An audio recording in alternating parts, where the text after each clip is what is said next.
अस्सलाम वालेकुम dear students, आज जो हम टॉपिक डिस्कस करने जा रहे हैं वो टॉपिक है electromagnetic energy and Poynting theory. इस टॉपिक के अंदर हम ब्रीफली स्टडी करेंगे about what is Poynting theorem, what is Poynting vector and what is electromagnetic energy. तो let us start the topic.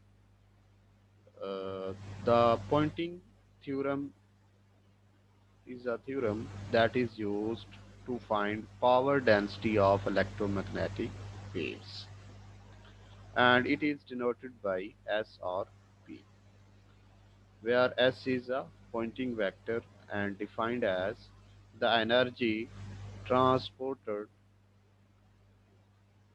the energy transported by a fields per unit time per unit area is called Poynting vector. यहाँ पे जो fields की बात की गई है वो हमारे पास इलेक्ट्रिक एंड मैग्नेटिक फील्ड्स है।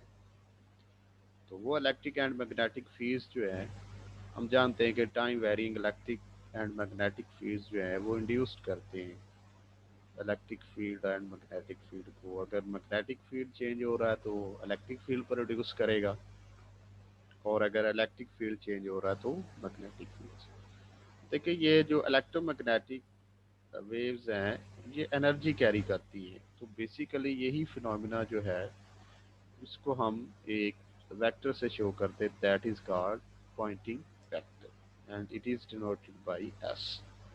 यहाँ पे जो पावर डेंसिटी की बात की गई है वो ये है कि power delivered through a volume पर यूनिट टाइम, कि किसी भी टाइम के अंदर किसी वॉल्यूम में से जितनी पावर जो है वो लो कर रही हो या डिलीवर हो रही है।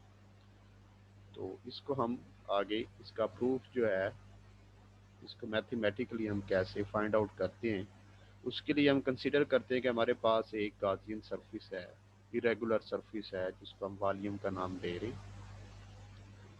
इसके अंदर जो है हमारे पास इलेक्ट्रिक और मैग्नेटिक जो फील्ड्स हैं ये फ्लो कर रहे हैं इसी गाजियन सरफेस में से।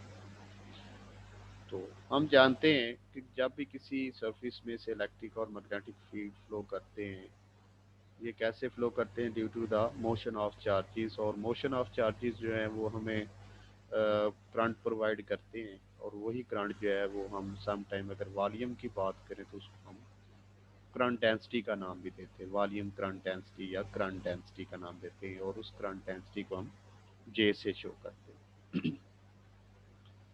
अब यहाँ पे जो है work done by electric field in volume V, तो वो हमारे पास क्या होगा, V E by electric field and V B by magnetic field जो है, sorry W E and W B जो है work done by electric and magnetic field, that is equal to 1/2 epsilon not integral of E square D dot. And similarly हमारे पास जो work done by magnetic field होता है ये 1/2 mu not integral of B square D dot. यहाँ पे E and B जो है वो हमारे पास मैग्नेटिक फील्ड है।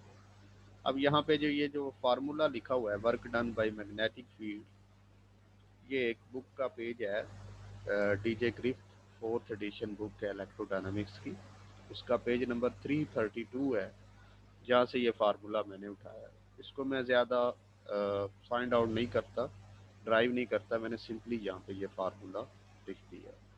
अब देखें कि हम जानते हैं कि टाइम वेरिंग मैग्नेटिक फील्ड जो है वो इलेक्ट्रिक फील्ड जनरेट करता है। तो अगर मैग्नेटिक फील्ड जो है वो प्रोड्यूस हो रहा है तो उसी की वजह से इलेक्ट्रिक फील्ड भी प्रोड्यूस हो जाएगा। तो दोनों का जो वर्क होगा वो मैंने इस तरह जो है वो लिख दिया। नेक्स्ट हमारे पास जो है कि rate of doing work is called energy. It's mean कि जो टोटल वर्क डन है by electric and magnetic field उसको हम सम करेंगे तो वो हमें एनर्जी प्रोवाइड करेगा, और वो टोटल एनर्जी जो होगी वो हमारे पास होगी W E B, work done by electric and magnetic field is equal to 1/2 integral of epsilon naught e square plus 1 over mu naught v square t dot। मैंने जस्ट दोनों इक्वेशन को combine कर दिए।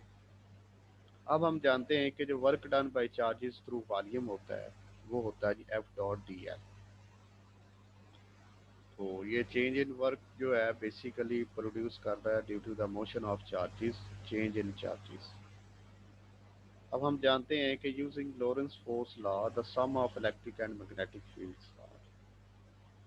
हमारे पास जो लॉरेंस फोर्स लॉ है उसका रिलेशन ये है कि D W is equal to Q, work done by charges produces electric field and magnetic field that is equal to q into v cross p। Basically ये क्या है, हमारे पास ये इलेक्ट्रिक फोर्स का फार्मूला है एफ ई का, और ये मैग्नेटिक फोर्स का फार्मूला है। और ये वाले जो फार्मूलेशन है ये हमें बताते हैं कि जो हमारे पास चेंज इन वर्क है, जो चार्ज की वजह से जो वर्क प्रोड्यूस हो रहा है, तो वो हमें कैसे जो है वो लॉरेंस फोर्स लॉ की तरफ जो है वो ले जाता है। तो हमारे पास जो लॉरेंस फोर्स लॉ है उसका रिलेशन हमारे पास ये F is equal to Q E, ये हमने फार्मूला पहले भी डिस्कस किया है कि इलेक्ट्रिक फील्ड किसके बराबर होता है, एफ ओवर क्यू के। तो यही फार्मूला जो है हमने यहाँ पे लिखा, और ये मैग्नेटिक फोर्स जो फार्मूला है उसका हमने ये लिख दिया रिलेशन। अब हम जानते हैं कि जो चेंज इन वर्क होता है due to change in charges, so हमने क्या किया कि ये जो चार्ज पार्टिकल यहाँ पे जो चार्ज क्यू लिखा हुआ है उसको हम सेपरेट कर देंगे और बाकी इक्वेशन को कंबाइन करके लिख देंगे, that is E plus V cross B dot D L and that is D Q. अब हम जानते हैं कि हमारे पास जो डी एल होता है वो वी डेल टी होता है। अगर हम किसी भी एरिया की बात करें या लेंथ की बात करें, तो चेंज इन डिस्टेंस जो है वो वेलोसिटी के इक्वल होता है। तो हमने वहाँ से क्या किया, D L is equal to V D T लिख दिया। तो ये वाला जो डी एल है इसकी जगह पे हम वी डी टी लिख देंगे। अब यहाँ से जो वी क्रॉस बी है ये हमें value V cross B is equal to zero provide करता है। यहाँ पे बेसिकली जो वी की वैल्यू है वो ज़ीरो है, तो हमने क्या किया, वी क्रॉस बी को ज़ीरो कर दिया। इसका मतलब ये है कि अगर हमारे पास वी क्रॉस बी जो है वी बी साइन थीटा के इक्वल है, और हमारे पास जो चार्जेस हैं वो एक लाइन एक डायरेक्शन में फ्लो कर रहे हैं, तो अगर हमारे पास जो एंगल का डिफरेंस अगर ज़ीरो आ रहा है तो वी क्रॉस बी जो है वो हमें ज़ीरो वैल्यू प्रोवाइड करेगा, क्योंकि साइन ज़ीरो जो है वो ज़ीरो देता है, इसलिए हमने वी क्रॉस बी को यहाँ पे ज़ीरो लिख दिया। नेक्स्ट हम जानते हैं कि जो हमारे पास वॉल्यूम चार्ज डेंसिटी होती है वो बराबर होती है current density through a volume के, और यही वैल्यू जो है ये rho V that is equal to J current in volume. हम क्या करेंगे कि इस इक्वेशन को सिंप्लीफाई करते हुए हमने ये इक्वेशन लिख दी कि D W change in work that is equal to E dot J, यहाँ से D tau and D T. ये हमारे पास जो वी डी टी है इसको हमने थोड़ा सा चेंज किया कि जो हमारे पास रो वी है ये बराबर होता है जे के, तो हमने यहाँ से वैल्यू जो है वो जे की रिप्लेस कर दी। चूँकि हमारे पास जो डी क्यू है चेंज इन जो सरफेस चार्ज डेंसिटी है जो बेसिकली चेंज इन चार्जेस की वजह से प्रोड्यूस होती है, वो बराबर होता है हमारे पास रो डी टा के। तो वो हमने क्या कर दिया, ये डी टा यहाँ पे लिख दिया और ये वैल्यू हमने फाइंड आउट की। अब हमारे पास जो चेंज इन वर्क आ गया, यहाँ से डी टी को हमने इधर डिवाइड कर दिया, तो हमारे पास ये वॉल्यूम इंटीग्रल आ गया E dot J D dot A, that is equation number A. तो इस इक्वेशन नंबर को हम कहते हैं जी power deliver to the charge in volume. Rate of change of work जो है बेसिकली पावर की इक्वल होता है, इट्स मीन के power deliver to the charge in a volume. Next हम मूव करते हैं कि हमारे पास जो work done per unit time over entire volume है वो क्या होगा। इंटायर वॉल्यूम का जो टोटल वर्क डन होगा किसी भी टाइम के अंदर पर यूनिट टाइम वो क्या होगा, वो हमने फाइंड आउट करना है। अब यहाँ पे जो हमने इक्वेशन नंबर ए जो लिखी है उसके अंदर ई डॉट जे जो है वो हमारे हमारे लिए एक अननोन फैक्टर है। तो हम उस फैक्टर को फाइंड आउट करने के लिए कुछ सिंप्लीफिकेशन करते हैं कि हम जानते हैं कि जो how Maxwell fixed Ampere's law उसका जो रिलेशन है वो हमारे पास ये है। बेसिकली ये मैंने थोड़ा सिंपल किया। ये रिलेशन कुछ इस तरह है कि del cross B that is equal to mu not J plus mu not epsilon not partial E over partial T. ये हमारे पास रिलेशन इस तरह है। लेकिन मैंने थोड़ा सा इसको रीअरेंज किया है क्योंकि मैं फाइंड आउट करना चाहता हूँ ई डॉट जे की वैल्यू को। और ये वाला रिलेशन जो इंशाल्लाह मैं एक लेक्चर बनाऊंगा इसके ऊपर कि how Maxwell fixed ampere law. तो ये वाला रिलेशन वहाँ से उठाया गया, मैक्सवेल फोर्थ इक्वेशन जो है वहाँ से रिलेशन ये उठाया गया। तो मैं क्या करूँगा कि इस इक्वेशन के साथ जो है वो ई से मल्टीप्लाई कर दूंगा, इसका डॉट प्रोडक्ट ले लूँगा E dot J that is equal to E dot del cross B over mu not minus E dot partial E over partial T ये साथ एप्सिलॉन नॉट आ। इसको मैं इक्वेशन नंबर बी का नाम देता हूँ। अब यहाँ पे कुछ अननोन फैक्टर्स जो हैं वो हमारे पास जो है वो ये है कि E dot del cross B किसके इक्वल है और E dot partial E over partial T ये किसके इक्वल है।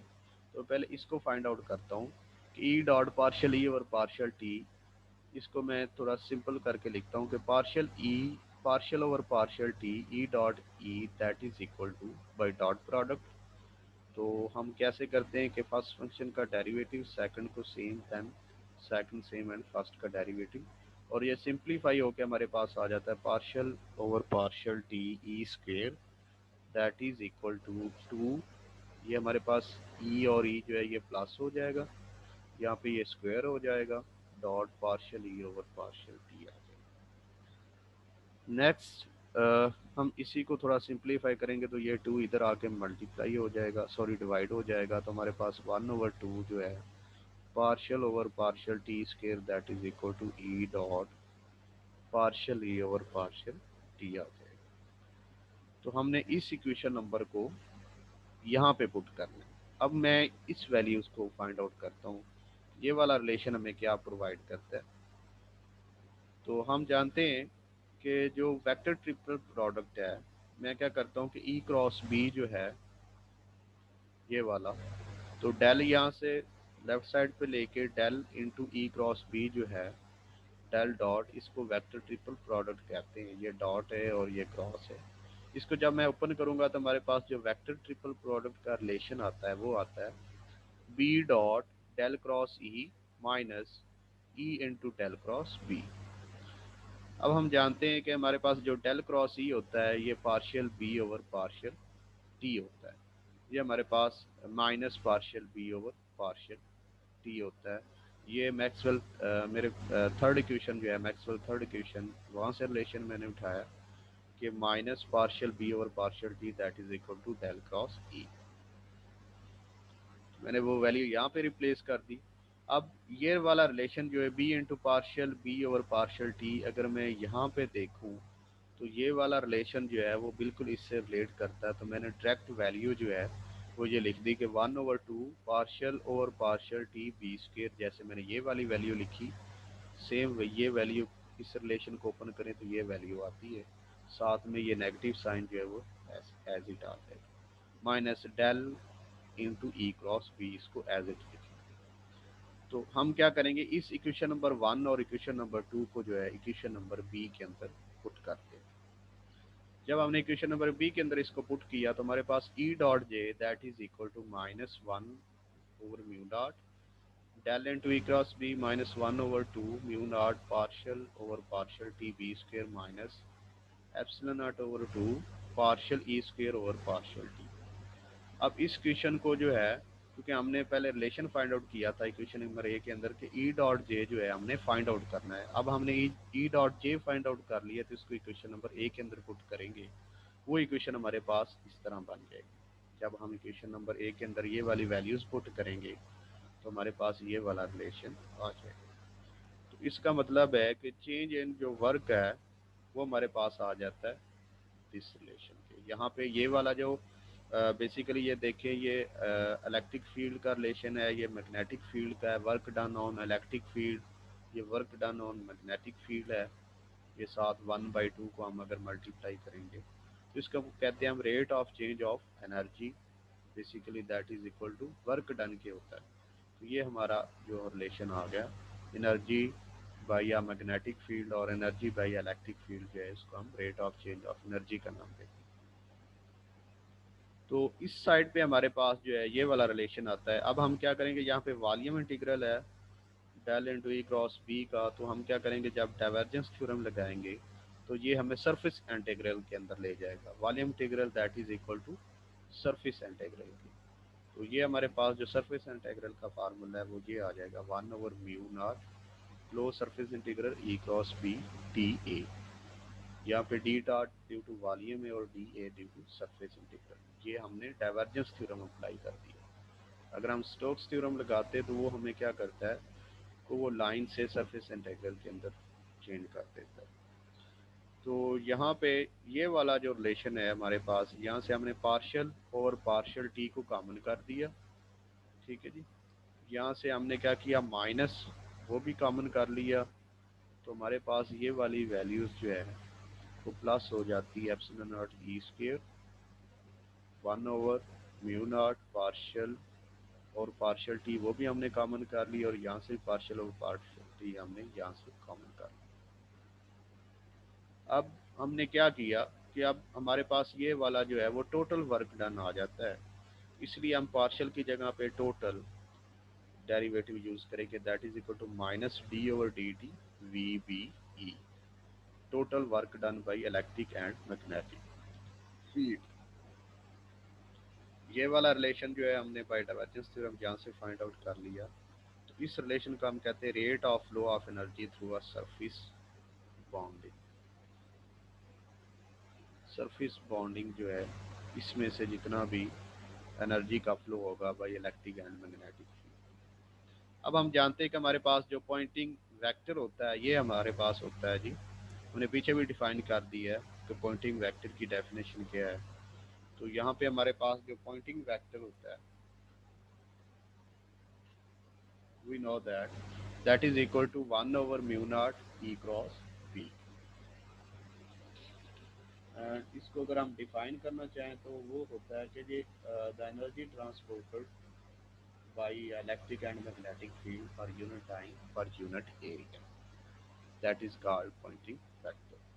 तो अब हम क्या करेंगे, इस रिलेशन को देखेंगे, ई क्रॉस बी भी आ रहा है 1/μ0 भी आ रहा है, तो हम क्या करेंगे, यहाँ पे वैल्यू एस की पुट कर देंगे, एस डॉट डी ए हमारे पास आ जाएगा। यहाँ पे ये माइनस साइन आ जाएगा, ये वाली वैल्यू और ये वाली वैल्यू हमें एस प्रोवाइड करेगी। इस टोटल रिलेशन को हम कुछ इस तरह लिखेंगे कि minus partial over partial T V B E minus S S dot D A, ठीक है। तो ये हमारे पास आ जाता है जी एनर्जी डिलीवर और energy flow through a volume, ये हमारे पास रिलेशन आ जाता है। नेक्स्ट अगर हम देखें तो हमारे पास कि ये वाला हमारे पास जो लेफ्ट हैंड साइड पे D W over D T है, ये हमें क्या प्रोवाइड करता है कि rate of flow of charges जो है वो हमें एनर्जी प्रोवाइड करते हैं, और रेट ऑफ डूइंग वर्क जो है बेसिकली एनर्जी के इक्वल होता है। तो मैं इस वर्क को कुछ इस तरह लिख दूंगा, ये हमारे पास यू एम जो है ये एनर्जी ऑफ द चार्जेस है जो मूव कर रहे हैं। ये हमारे पास जो रिलेशन है ये basically rate of change of जो वर्क है due to electric and magnetic field, ये भी एनर्जी के इक्वल होता है, और ये वाला हमारे पास रिलेशन जो है वो सेम एज इट ही आ जाएगा। तो मैं क्या करूँगा कि ये कुछ वैल्यूज़ जो है यहाँ पे रिप्लेस करूँगा। तो हमारे पास ये वाली जो एनर्जी है due to motion of charges, और ये वाली energy due to electric and magnetic field जो है, इनको हम सम करेंगे, ये माइनस उधर जाकर प्लस हो जाएगा। तो हमारे पास ये वाला फार्मूला आ जाएगा through volume, and that is equal to minus S dot D. Again हम इसके ऊपर डाइवर्जेंस थ्योरम लगाएंगे, तो ये हमारे पास वॉल्यूम इंटीग्रल के इक्वल आ जाएगा। तो हम जानते हैं कि ये volume integral del dot D S जो है, यहाँ से वॉल्यूम इंटीग्रल इससे कट जाएगा, तो हमारे पास जो टोटल एनर्जी आ जाएगी, जो इलेक्ट्रोमैग्नेटिक एनर्जी है वो आ जाएगी D over D T mu M, sorry U M plus U E B, energy by motion of charges, energy by electric and magnetic field through a volume, that is equal to minus del dot ds. This is called energy passing through a volume by electric and magnetic field, and this relation is called Poynting theorem. Thank you.